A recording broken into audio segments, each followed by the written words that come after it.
সিলেটের এক প্রবাসী তার পৈতৃক বাড়ি অবৈধভাবে দখলের অভিযোগ এনে সংবাদ সম্মেলন করেছেন। মাহবুবুল আলম চৌধুরী নামে যুক্তরাষ্ট্র প্রবাসী এই ব্যক্তি সিলেট জেলা প্রেস ক্লাবে আয়োজিত সংবাদ সম্মেলনে দাবি করেন, তার অনুপস্থিতির সুযোগ নিয়ে একটি চক্র তার বাড়িটি দখল করেছে এবং তার ভাড়াটিয়াকে জোরপূর্বক উচ্ছেদ করেছে। উনি কিন্তু 22 সালেও আমার বিরুদ্ধে একটা মিথ্যা মামলা করছে। আমার বোন এখন বোন বলতে আমাদের আমেরিকার ভাষায় বলে বায়োলজিক্যাল সিস্টার। তিনি জানান, তার পৈতৃক বাড়িটি তার বাবা 1985 সালে তার মায়ের নামে দান করেন।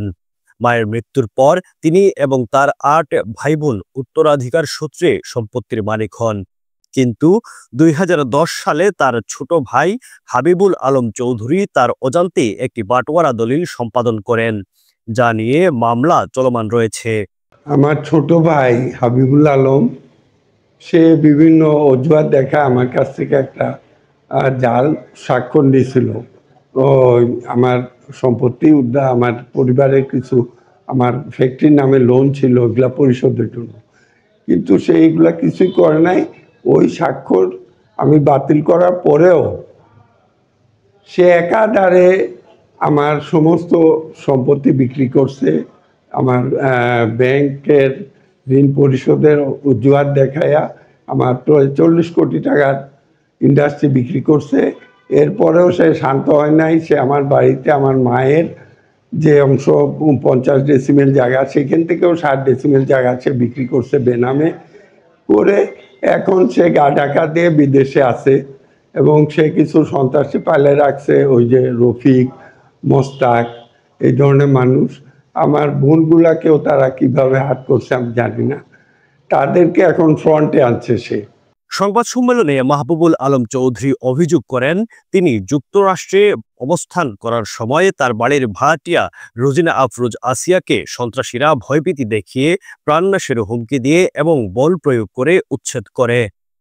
2024 সালের ফেব্রুয়ারিতে একদল দখলদার তার বাড়ির বিদ্যুৎ ও গ্যাস সংযোগ বিচ্ছিন্ন করে দেয় এবং সম্পত্তিটি দখলে নেয়। তিনি জানান, এই ঘটনায় তিনি 15 ফেব্রুয়ারি 2024 এয়ারপোর্ট থানায় একটি জিডি করেন। এছাড়া 17 ফেব্রুয়ারি 2024 আরেকটি সাধারণ ডায়েরি করেন। তিনি আরও বলেন, আমি ও আমার স্ত্রী যুক্তরাষ্ট্র থেকে দেশে ফিরে 12 নভেম্বর 2024 তারিখে আমার বাড়িতে প্রবেশের চেষ্টা করলে দখলদাররা আমাদের বাধা দেয় এবং প্রাণনাশের হুমকি দেয়। পরিস্থিতি এতটাই ভয়াবহ ছিল যে আমি ও আমার স্ত্রী আমার এক বন্ধুর বাসায় আশ্রয় নিতে বাধ্য হই। এই ঘটনায় 30 নভেম্বর 2024 তিনি আবারও থানায় লিখিত অভিযোগ করেন। জন্য আমি আমার স্ত্রীকে নিয়ে মানুষের বাড়ি বাড়ি হাঁটতেছি। আপনাদের কাছেও আমার আবেদন রাখলাম, এখন আপনারা যে আমার কথা শুনছেন এই জন্য আমি আপনাদেরকে কৃতজ্ঞতা ধন্যবাদ জানাচ্ছি এবং আমি যেন আমার বাড়িতে ফিরে যাইতে পারি আপনাদের সহযোগিতা। প্রবাসী কল্যাণ ও বৈদেশিক কর্মসংস্থান মন্ত্রণালয়ে বিষয়টি অবহিত করলে মন্ত্রণালয় 1 ডিসেম্বর 2024 তারিখে সিলেট জেলা প্রশাসক বরাবরে চিঠি পাঠায়। পরবর্তীতে জেলা প্রশাসন পুলিশ কমিশনারকে প্রয়োজনীয় ব্যবস্থা গ্রহণের অনুরোধ জানান, তবে এখন পর্যন্ত কার্যকর কোনো ব্যবস্থা নেওয়া হয়নি বলে অভিযোগ করেন তিনি। সবসময় আমেরিকা থাকে এবং এদের সাথে আমার বাবা আমার মাকে দেওয়ার পরে এই সম্পত্তিটা আমার, এটা আমার যে ইন্ডাস্ট্রি ছিল।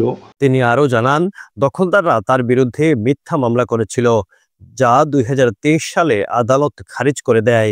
সংবাদ সম্মেলনের মাধ্যমে মাহবুবুল আলম চৌধুরী তার পৈতৃক সম্পত্তি উদ্ধারে প্রশাসনের কার্যকর পদক্ষেপের দাবি জানিয়েছেন। একই সঙ্গে প্রবাসীদের সম্পত্তি সুরক্ষায় আরও কঠোর আইন ও ব্যবস্থার দাবি জানান। এখন আমি আপনাদের কাছে আবেদন জানাচ্ছি, যেভাবে হোক আমি যদি আমার পৈতৃক সম্পত্তি ফিরে পাই, আমি সাংবাদিক ভাইদের কাছে কৃতজ্ঞ থাকব। Desk news, DSM।